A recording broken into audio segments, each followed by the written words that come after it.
Sampling is one of the key activity that you will do when you collect data from a big number of population. Now let's see what sampling is about. When you cook some chicken curry in your kitchen, you have a big pot of curry. There is loads of gravy inside and you have loads of chicken pieces there as well.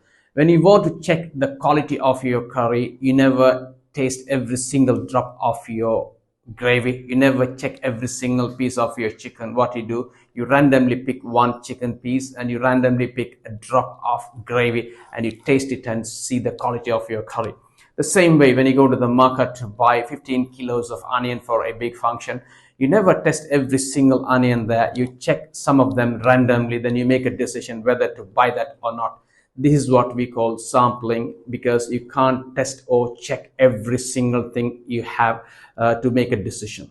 I recently learned Audi car company have crashed its 1,000 cars so far because to do some sampling. They make hundreds of cars and they park all of those in the yard and they pick one or two cars randomly and drive fast and crash it and check whether the sensors of the safety features are working.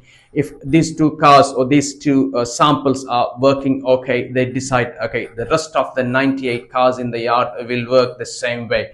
This is sampling, and that's so expensive, but they still do. They crash brand new cars.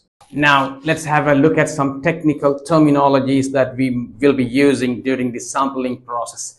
Population and element. What is a population? Let's say BMW has made 100 cars of certain specific model.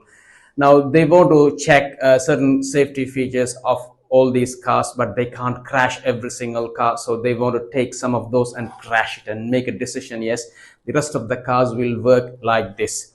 Now the cars parked in the yard, let's say 100 cars, every single car is an element. All together these elements are called population. So the population of these BMW cars are 100 altogether, and each car parked inside is an element. So population is collection of elements. If you want to import 100,000 footballs from China in a container, that 100,000 footballs in that container is the population, and each ball inside individually is an element. If BMW have parked 100 cars inside their yard, brand new cars, they want to take 3 cars out of that to go for some crashing test to check all these safety features. So when they pick these 3 cars are the sample, and each car in those 3 car sample is the subject or sampling unit. So the population is the 100 cars there, sample is the 3 cars that you pick from that, and each car in that sample is a subject, each car in that population is the element.